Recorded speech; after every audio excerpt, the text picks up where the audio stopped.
الحمد لله رب العالمين، وصلى الله تعالى وسلم وبارك على حبيبنا وشفيعنا إمام المتقين وقائد المجاهدين محمد وآله أجمعين من الصحب والأزواج والقرابة والتابعين لهم بإحسان إلى يوم الدين. مسلمانانی بەڕێز و خۆشەویست، برایان خوشکان، السلام عليكم ورحمة الله.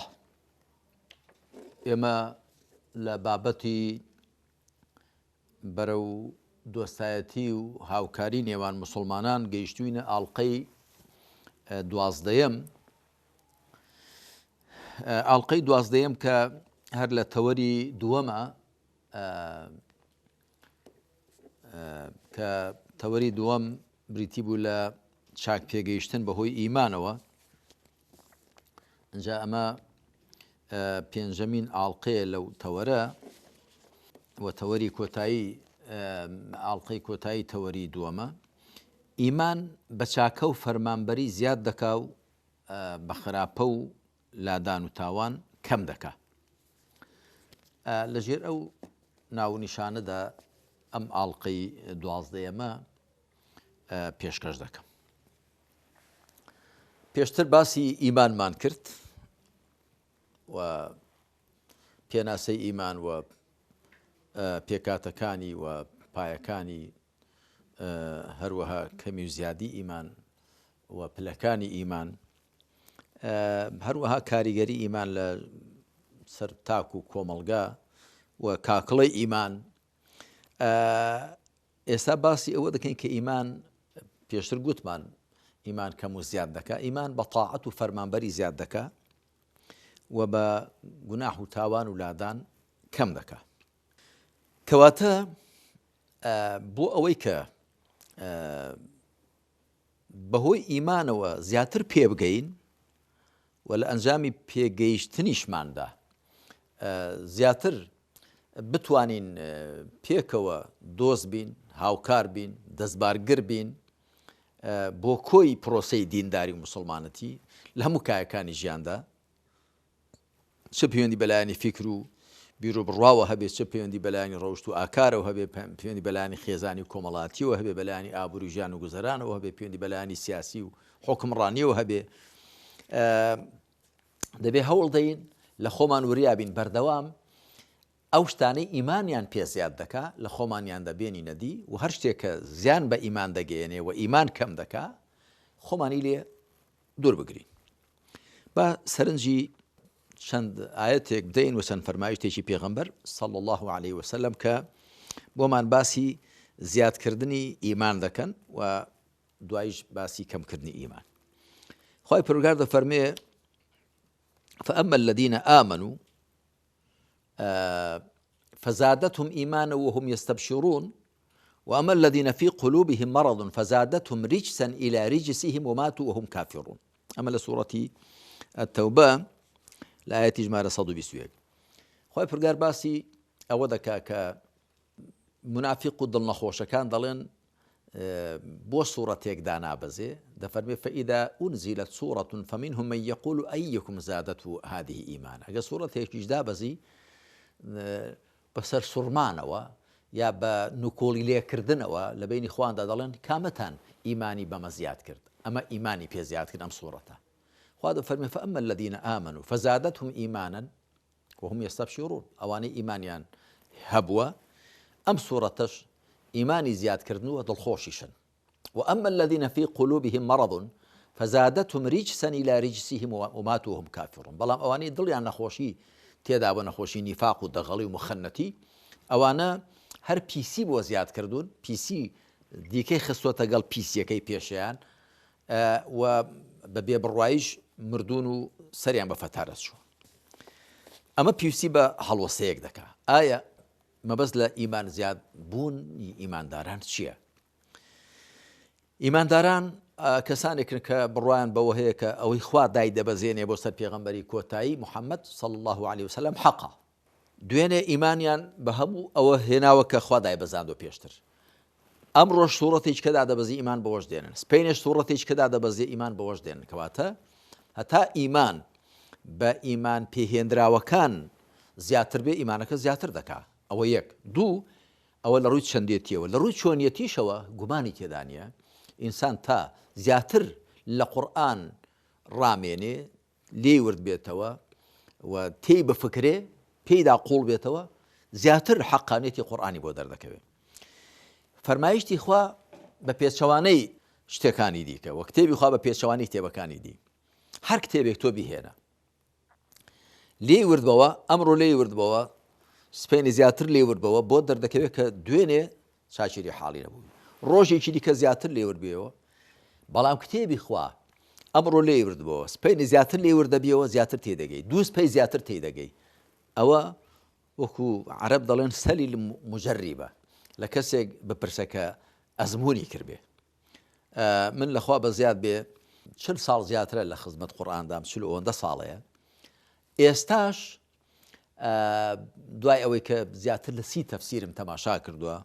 و ستایش بۆ خوا تەفسیری قورئانم تەواو کردووە ماوەتەوە هەمووی چاپ بکرێ ئینشاڵڵا تا ئێستا 28 بەرجی لێت چاپ بۆ 4 بەرجی ماوەکو چاپی یەکەم کە خوا پشتیوان بێ لە چاپی دووەم دا هەمووی دەکەینە 30 بەرگ بەڵام مەبەستمەوەیە ئێستاش لەگەڵدا بێ هەندێک ئاەت کە من دەیان خوێنم لە کاتەکانی خۆمدا لە کاتە تایبەتەکاندا وا دەزانم یەکەم جارە دەیبیستم کتێبی خواوەکو پێغەمبەر فەرموویەتی عەلەیهی سەڵات وسەلام ولا یەخلق عەلا کەثرەتی الرەد هەرچەند زۆر دووبارە بکرێتەوە شڕ نابێ شڕ کۆن نابێ هەمیشە نوێیە هەمیشە تازەیە بۆ چونکە خوا بە زانیاری بێسنووری خۆی دایبەزاندووە و بە میهرەبانی و بەزەیی بێسنووری خۆی دایبەزاندووە و بە حکمەتی بێسنووری خۆی دایبەزاندووە بۆیە قورئان بنی نییە وەکو دەریایەکی بێبن وایە جا لێرە خوا دەفەرمێ فەئەمە الذین ئامنوا فزادتهم ئیمانا ئەم سوورەتە ئیمانی بۆ زیادکردن وهم یستەبشرون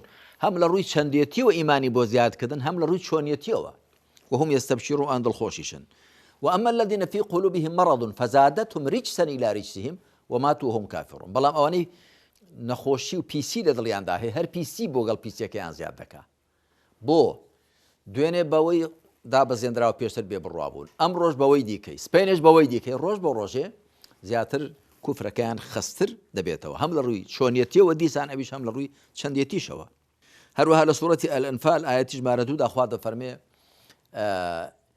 إنما المؤمنون الذين إذا ذكر الله وجلت قلوبهم وإذا تليت عليهم آياته زادتهم إيمانا بڕواداران تەنیا ئەوانن کە ئەگەر باسی خوا بکرێت دڵیان ڕادەچڵەشێ مچورکەیان پێدادێت تەزویان پێدادێ ئەوە لە هێندێک حاڵەتی تایبەتدا بۆ ئەوی مرۆڤ لە خۆی نەکەوێتە گومانەوە گەر هەمیشە کە باسی خوا کرا مچورکەت پێدا نەهات و تەزویت پێدا نەهات لە خۆت بکەوێ گومان نا لە هێندێک حاڵەتی تایبەتدا وإذا تليت عليهم آياته زادتهم إيمانا ئەگەر ئاەتەکانی خۆیان بەسەردا خوێندرانەوە ئیمانیان زیاد دەکا هەروەها نەکەر بەهۆی ئاەتەکانەوە کە بەسەریاندا دەخوێندرێنەوە یا خۆیان تیان دەگەن بەڵکو لە کاتی تنگانە و سەغڵەتیانیشدا ئیمانداران لە ڕوبەڕوون و لەگەڵ سەغڵەتی و ناڕەحەتیەکاندا ئیمانیان زیاد دەکات وەکو خوا لە سوورەتی ئالی عیمران لە ئاەتی ژمارە 173 دا دەفەرمێ الذين قال لهم الناس إن الناس قد جمعوا لكم فاخشوهم فزادهم إيمانا وقالوا حسبنا الله ونعم الوكيل ئەوانەی کاتێک خەڵک پێیان گوتن خەڵک بۆتان کۆبوونەوە ئەو خەڵکەی پێیان گوتون جیابوون لەو خەڵکەی کە بۆیان کۆبوونەوە ئەو خەڵکەی پێیان گوتون کەسانێک بن ئەبوو سوفیان ڕایسپار بوون گوتی بارێک مێوەژ یا بارێک زەخیرەتان دووبار زەخیرەتان دەدەمێ بەڵام ئەو قسەیان بۆ بگەێنە محەممەد کە بریتی بوو لە بانگەشەی خراپ بڵێ ئەوە ئەبوو سوفیان و لەشکرەکەی دانتان لێ دەکرۆژن لێوتان لێ دەکرۆژن دانەچیڕیان و بەرە ڕووتان دێن درۆژ بوو ئەبوو سوفیان نەوێرا ڕوبە ڕووبێتەوە لەگەڵ پێغەمبەر و عەلەیهی سەڵات وسلام هاوڵانی لە دوای جەنگی ئوحود بەڵکو گەڕایەوە ئەوەی هەواڵەکەی بۆ هێنان لە بەرامبەر دیاری و خەڵاتێکدا کە ئەبوو سوفیان پێدا بوو ئەوەش کە بۆیان کۆببوونەوە بە حساب ئەبوو سوفیان و سوپایەکەی بوون دەفەرمێ فەزادەهم ئیمانن گەیشتنی ئەو هەڕەشە پێیان ئیمانی زیادکردن کەواتە ئیمان جاری وا لە سەغڵەتیاندا زیاد دەکا ئیمانی چاک لە سەغڵەتیاندا زیاد دەکا وەکو من زۆر جار گوتومە تیغی ڕەسەن خۆی لە کالاندا ڕاناگرێ و تیغی چاک کە معدەنەکەی باش بێ هەتاشتی پێ ببڕ زیاتر سەقڵ دەبێ و سپی دەبێ و ساف دەبێتەوە بۆیە دەفەرمێ فەزادەهم ئیمانن ئەو هەڕەشەیە کە پێیان گەیشت ئیمانی پێ زیادکردن وقالوا حسبنا الله ونعم الوكيل قوتيان خوامان بس وباشترين كار بيس بيردراويش خوايا سبحانه وتعالى. أما بالنسبة زياد كردني إيمانه بالنسبة كم كردني إيمانه أم دقي سنة بينين پیغمبر صلى الله عليه وسلم فرمويتي كأما بخاري هنا يتي بجمار 6782 ولا كتابة كان ديكي سنة جداهاتوا پیغمبر ده فرمي عليه الصلاة والسلام لا يزني الزاني حين يزني وهو مؤمن ولا يسرق السارق حين يسرق وهو مؤمن ولا يشرب الخمر حين يشرب وهو مؤمن. ده فرمي باباي زيناكر كزينا ذكا لكاتي زيناكر نكيدا برواينية إيمانينية ئەوەی دزی دەکا لە کاتی دزیکردنەکەیدا ئیمانی نییە ئەوەی شەراب دەخواتەوە لە کاتی شەراب خواردنەوەکەیدا ئیمانی نییە. ئەمە دەبێت ڕوون بکرێتەوە. واتای چی ئیمانی نییە؟ واتە هەر کەسێک گوناحێکی گەورەی کرد ئیمانەکەی دەڕوا؟ هەندێک وایان گوتووە خەواریج و معتەزیلە وایان گوتووە. خەواریج گوتویان هەر کەسێک گوناحێکی گەورە بکە کە گوناحی گەورە یا شواندنی ئەرچێکە یا شکاندنی قەدەغەیەکە کویان هەر کەسێک گوناحێکی گەورە بکە ئیمانی نامێنێ. معتەزیلە گوتویانە نا بەس ئیمانەکەی هەڵدەواسرێ ئەگەر وازی لە تەوبەی کرد و گەڕایەوە ئیمانەکەی بۆ دەگەڕێتەوە ئەگەر نەگەڕایەوە ئیمانەکەی دەڕوا. ئەنجا هەندێکیان گوتویانە هو له المنزلة بين المنزلتين پێگەیەکی هەیە لە نێوان دوو پێگەکاندا نە موسڵمانە نە بڕوادارە و نە کافریشە. بەڵام ڕای ڕاست ئەوەیە کە پێغەمبەر صلی الله عليه وسلم لێدا بەستی ئەوە نییە کە ئیمانەکە یەکجاری دەفەوتێ واتە ئەو ئیمانەی نییە کە بیجێڕێتەوە لەو گوناحە ئەوەش شتێکی ئاشکرایە کە زانایانی تەوحید و عەقیدە دەڵێن ئەمە واتە ئیمانی پێویستی نییە ئەلئیمان الواجبی نییە ئەوە هیچ ئیمانی مستحەب و پەسەند و ئیمانی مطلقی هەر نییە بەڵام ئیمانی پێویستیشی نییە. ئەی چی هەیە؟ لای کەمی ئیمانی هەیە. لای کەمی ئیمان مرۆڤ لە گوناحە گەورەکان ناجێڕێتەوە کە موسڵمانینە هەمیشە دەبێت لە بیرمان بێ گوناحە گەورەکان تەنیا بریتینی لە شکاندنی قەدەغەکانی خوا بەداخۆ زۆر کە زوا حاڵی بووە لە ڕاستیدا گوناحی گەورە بەر لەوەی شکاندنی قەدەغەکان بێ شواندنی ئەرکەکانە و ئەگەر کەسێک خۆی لە شواندنی ئەرکەکان بپارێزێ بە شێوەیەکی ڕاستەوخۆ لە شکانی قەدەغەکان دەپارێزرێ. بۆ ئەگەر کەسێک خۆی لە شواندنی نوێژ پاراست نوێژ چی لە خاوەنەکەی دەکات؟ ئین الصەلاة تەنها عن الفحشاء والمنکر. ئەگەر نوێژکەری بەڕاستی بی لە خراپەت دەجێڕێتەوە.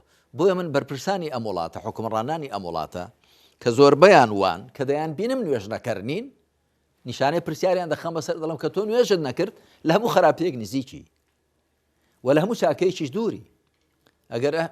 ئەگەر هاموو شۆکەری ماڵی خوا نەبووی ئەگەر لەگەڵ نوێژکەراندا دۆست نەبووی ئەگەر ئەهلی سەجدە و ڕکوع نەبووی مانەوە پێچەوانەی سەجدە و ڕکوعت هەیە و پێچەوانەی ماڵی خوات هەیە و پێچەوانەی بڕواداران لەگەڵ تۆدا دەبنە دۆست و هاودەم و هاوڕاست. کەواتە ئیمان وەکو چۆن بە تاعەت و فەرمانبەری زیاد دەکا بە گوناح و تاوان و سەرپێچیش کەم دەکا. گوناح و تاوان و سەرپێچیش وەکو چۆن شکاندنی قەدەغەکانە کە لێرە پێغەمبەر عەلەیهی سەڵات وسەلام باسی زینا و باسی دزی و باسی مەیخۆری کردووە کە قەتڵ لەوانەش گەورەترە و گوناحی دیکەش هەن بەڵام لە بەرامبەر ئەوانەدا گوناحی دیکەش هەیە کە بریتێ لە شواندنی ئەرکەکان. کەسێک کە نوێژێک نەکا کەسێک کە ڕۆژوو ناگرێ ئەڵبەتە بەبێ عوذر و کەسێک کە زەکاتی لێ دەکەوێ و نایدا و حەج و عومرەی لەسەر پێویست دەبێت و ئەنجامی نادا گومانی تەدانیوانی هەموویان گوناحی گەورن و بە هەموو ئەو گوناحانە ئیمان کەم دەکا بەڵکو بە گوناحی گەورە و گچکە کەم و زۆر ئیمان کەم دەکا و بە تاعەت و فەرمانبەریش چ ئەو تاعەت و فەرمانبەری ئەنجامی دەدات چ واجب بێ وەکو پێنج نوێژە فەرزەکان و گرتنی و ڕۆژی مانگی ڕەمەزان و زەکاتدان و حەج و عومرە و گەیاندنی پەیوەندی خزمەتی و چاکە لەگەڵ باب و دایک و هەموو شتەکە چاکەکانی دیکە کە واجبن وەکو چۆن بەوانە ئیمان زیاد دەکا بەو چاکانش کە پەسەندن واجب نین بەڵام پەسەندن بەوانش هەر ئیمان زیاد دەکا. وەکو لەو فەرمودەیەدا هاتووە کە فەرمودەیەکی قودسیە خوا سبحانه وتعالى دەفەرمێ وما تقرب إلي عبدي بشيء أحب إلي مما افترضت عليه. بەندەی من بە هیچ شتێک لە من نزیک نەکەوتۆتۆ بە ئەندازەی ئەوە کە ئەو شتانەی لەسرم پێویست کردو ئەنجامیان دەدا، ئەوە لە هەموو شتێک لام خۆشەویستترن. وما يزال يتقرب إلي بالنوافل حتى أحبه. وبەپەسەندەکان لێمەوە نزیک دەکەوێ هەتا خۆشم دەوێ. ئەمجا دوایی لە درێژەی فەرمایشتەکەدا خوا دەفەرمێ ئەگەر خۆشم ویست دەبمە ئەو چاوەی پێی دەبینێ، ئەو گوێی پێی دەبیستێ، ئەو دەستەی شتی پێدەگرێ، ئەو پێی دەڕوا. واتە ئەو ئەندامانەی بە فەرمانی من نەبێت جوڵە ناکەن، بۆ حرام ناڕوانن، بۆ خراپ نابیستن، دەست بۆشتی حرام و خراپ نابن، بەرەو خراپە هەنگاو نانێن، تەنیا لە تاعەت و لە چاکەدا دەبن. من لە کۆتایی ئەمەڵقەیەدا ئەمە بیر هەموو لایەک دەخەمەوە، بیر خوشکان و برایانی بەڕێزکە دەبێ هەمیشە لە خۆمان وریابین. ئەو هۆکارانەی ئیمانمان زیاد دەکەن ئەوانە دەستە بەرکەین، و هەموو ئەو شتانەی کە ئیمانمان کەم دەکەن زەرەر بە ئیمانمان دەگەین، خۆمانیان لێ دوور بگرین.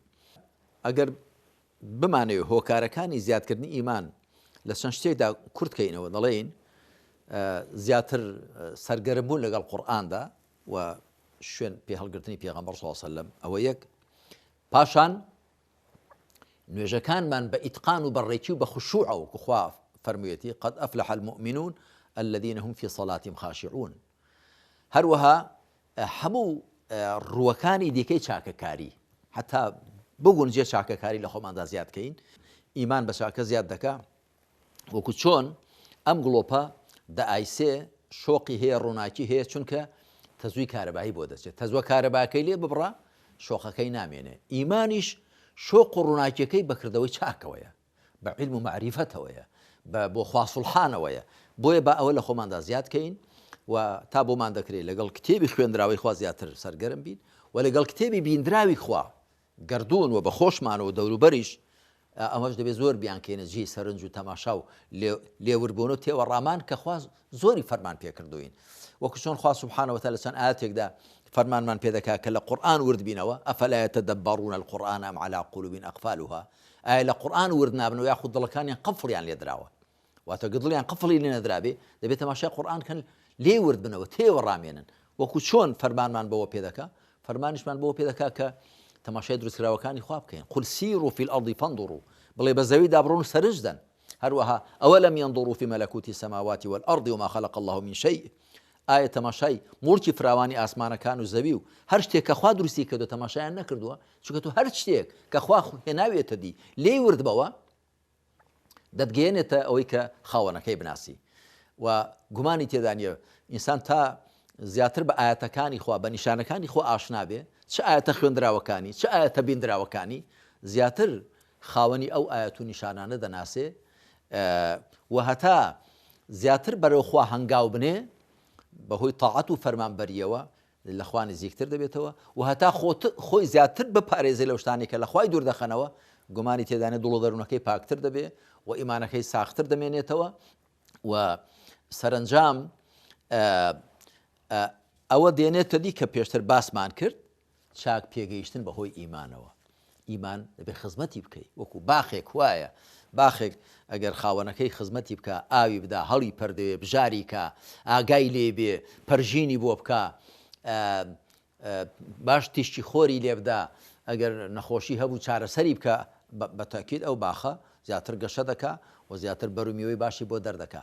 ئیمانیش پێویستی بە خزمەتکردن هەیە و پێویستی بە پاراستن هەیە و پێویستیشی بەوە هەیە کە ڕۆژ بە ڕۆژ زیاتر گەشەی پێ بدەین و هۆکارەکانی هەراشبوون و فراژوبوون و گەشەکردنی لە خۆماندا بڕەخسێنین. لە خوای پەروەردگار دەپاڕێمەوە تەوفیقی هەموو لایەکمان زیاتر بدا کە ئیمانەکەمان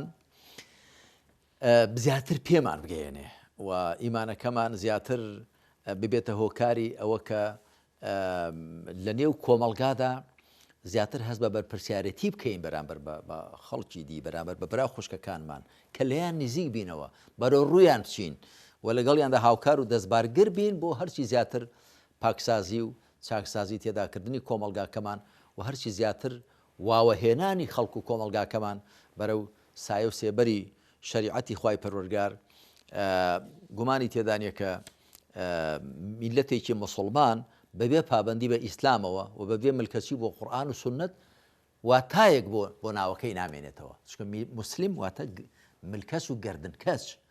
ئەگەر خەڵک بە ئەندازەی ئەوە مسلمانە، بە ئەندازەی ئەوە ناوی مسلمانەت شایستەیە کە ملکەسێ بۆ خوا بەهۆی پابندی بە شریعەتی خواوە، پابندی بە کتێبی خواوە، بە ڕێباز و ڕێوشێنی پێغەمبەری پێشەواوە صلی الله عليه و آله وسلم. خوا بە کەڕەمی خۆی بۆمان زیاد کە لەو نیعمەتی ئیمان و ئیسلامە و لە ئیماندا زیاتر پێمان بگەێنێ و یارمەتیشمامدا کە خەڵکی دیکەش لەگەڵ خۆماندا پێ بگەێنین و واوایان بێنین. لێرەجا دێنە کۆتایی ئەم ئاڵلقەی 12ەممان و خوا پشتیوان بێ لە ئاڵلقەکانی داهاتوودا دێنە سەر تەوەری سێەم لە بابەتی فراوانی بەرەو دۆستایەتی و هاوکاری نێوان مسلمانان. وصلى الله على محمد وعلى آله وصحبه أجمعين والحمد لله رب العالمين.